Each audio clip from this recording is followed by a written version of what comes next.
Ainsi, l'informateur aura dégagé les convergences en vue de définir les grandes lignes de la coalition politique et gouvernementale. Donnant effet à ma désignation, je viens par la présente porter à la connaissance de l'opinion tant nationale qu'internationale du contenu de la mission d'informateur qui m'a été confiée, de sa durée, de la méthodologie du travail, de l'équipe qui m'accompagnera dans l'exécution des tâches inhérentes à cette mission, des résultats de celle-ci et de la remise du rapport à son Excellence, Monsieur le Président de la République, chef de l'État. La durée de la mission de l'informateur est d'1 mois avec possibilité d'une prorogation. Pour ce faire, je me dois de prendre contact avec les différentes forces politiques qui constituent l'Assemblée nationale. Concrètement, les partis et regroupements politiques que je vais consulter sans exclusion sont ceux ayant concouru aux élections du 20 décembre 2023 qui ont obtenu au moins, suivant les résultats provisoires proclamés par la Commission électorale nationale indépendante dans sa décision numéro 00D-CENI-AP-2024 du 13 janvier 2024, un député proclamé par la CENI sans préjudice des indépendants. Ce qui justifie que je sois assisté par une équipe d'accompagnement constituée d'un panel d'experts, aussi bien au cours des audiences qu'en dehors de celles-ci, pour mener à bon escient ma mission. Pour s'assurer de l'information des concernés, je vais lancer des invitations aux partis et regroupements politiques, aux personnalités suivant l'agenda établi à cet effet. Il convient de préciser que les membres de la coalition majoritaire devront signer des actes d'engagement collectif pour les partis et regroupements concernés et individuels à la majorité parlementaire. À cet effet, les partis et regroupements participants ne devront agir que par les personnes ayant qualité à les engager et ils devront préciser principalement deux choses.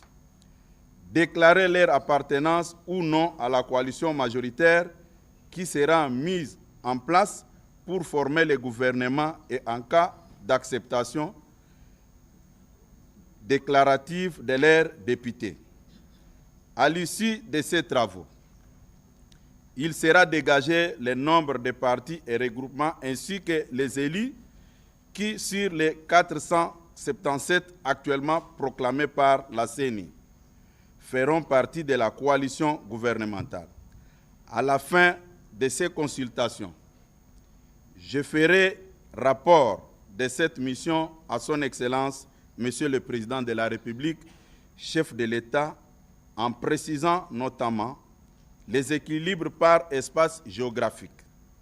Avec l'aide de Dieu, je demeure convaincu de l'issue et reste de ma mission par l'identification d'une coalition fondée sur une forte majorité parlementaire, gage de la stabilité de notre pays. J'invite donc les différents députés qui adhèrent à la vision du chef de l'État de les matérialiser en participant tous à la coalition parlementaire que nous sommes chargés de mettre en place dans le cadre de la présente mission. Je vous remercie. Merci aux responsables de l'Église qui ont accepté de nous accorder ce cadre. Comme vous le savez, aujourd'hui, 15 février 2024, jour pour jour, notre formation politique, Union pour la démocratie et le progrès social, totalise 42 ans d'existence. Nous venons d'écouter la parole de Dieu, où l'abbé Guillet nous a exhortés pour implorer toujours la grâce du Seigneur. Je pense que c'est cette grâce du Seigneur qui nous a amenés là où nous sommes aujourd'hui. Dieu ne fait rien au hasard. Ce quartier a été créé par nos pères fondateurs, les 13 parlementaires. À cette époque, nous autres ici n'étions pas là, mais Dieu nous a fait grâce pour qu'on puisse amener leur œuvre au pouvoir. C'est une grâce que nous avons eue aux yeux du Seigneur. Nous n'avons pas créé les partis. Les partis étaient créés par d'autres personnes, mais eux, à leur tour, n'ont pas eu cette grâce ou bien ces privilèges pour amener le parti au pouvoir. Aujourd'hui, nous sommes à notre deuxième mandat. Tout membre de l'UDPS est censé toujours implorer la grâce du Seigneur pour que cela ne s'arrête pas, que ça continue, qu'on puisse conserver le pouvoir que nous avons aujourd'hui. Prions pour le président de la République, prions pour tous les animateurs des institutions. Et par la même occasion, je remercie toutes les autorités qui ont fait les déplacements pour venir partager ce bon moment avec nous. Certains peuvent se poser des questions. Pourquoi nous n'avons pas organisé des grandes manifestations?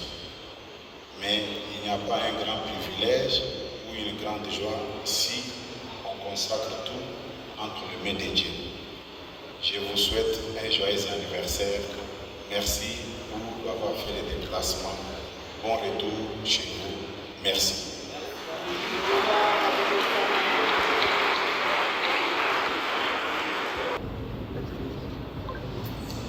Je vous prie de vous lever pour la bénédiction.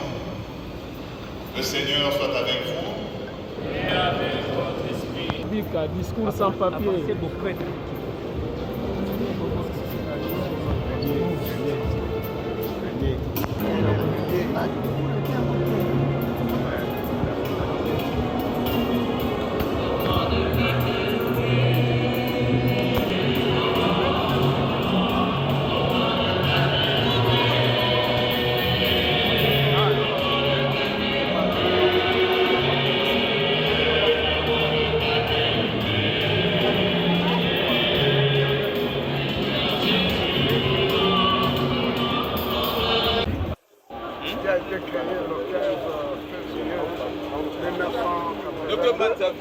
Et moi-même, j'ai adhéré en 1984, 2 ans seulement.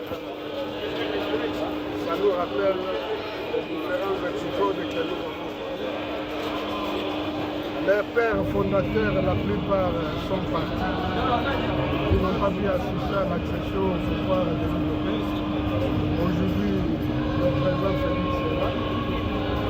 Tout ce que nous souhaitons est qu'il aille de l'avant et les partis avec, pour que nous puissions conserver le pouvoir le plus longtemps possible. Et tout ce que je peux demander aux jeunes qui nous ont suivis, c'est d'être constants. De pouvoir suivre les enseignements tels que nous, à son temps, nous avons suivis. Je ne peux que dire bon anniversaire à nous tous et que Dieu continue à nous protéger. Merci beaucoup. Merci. Le parti UDPS, aujourd'hui, nous fêtons 42 ans. Nous savons que le statut de l'UDPS, ce n'est pas la Bible. Ça veut dire qu'il y a certaines choses qui étaient conçues par les pères fondateurs. Aujourd'hui, nous sommes là. La plupart de ces pères fondateurs ne sont plus. Nous savons très bien que l'organisation, dans toute organisation, il y a toujours des petites choses qu'on peut changer. Je crois qu'avec les congrès qu'on pourra organiser, beaucoup de choses pourront être changées dans le bien. Les jeunes doivent être patients. C'est un. Deuxièmement, ils doivent comprendre que la vie, il faut l'utiliser lentement. Et quand j'ai parlé de la patience, ça veut dire qu'il y a beaucoup de choses qui entrent dedans. Il y aura un découragement, il y aura parfois où vous perdez de l'espoir. Il faut toujours être positif dans tout et tout. Et moi je pense qu'avec la jeunesse de l'UDPS aujourd'hui, parce qu'hier on n'avait pas de députés, on n'avait pas de ministres, je crois que le seul parti qui a montré l'exemple envers les autres en commençant par FCCA, et bien ça a créé jusqu'aujourd'hui, vous comprenez que l'UDPS a montré quand même le chemin qu'il faut suivre. la jeunesse a sa place et la jeunesse est en train de donner ses énergies positives que nous attendons pour le développement de notre pays. Un message à Lingala. Lingala bino mwa mingi. Beta Lingala, beta. La Lingala bino mwa trop. C'est l'anniversaire donc les fêtes. Moi na soka kokisi 42 ans kala kaninga sia ko. Maturité azaki ala mwasi azana bana et puis pour votre information, j'ai 42 ans.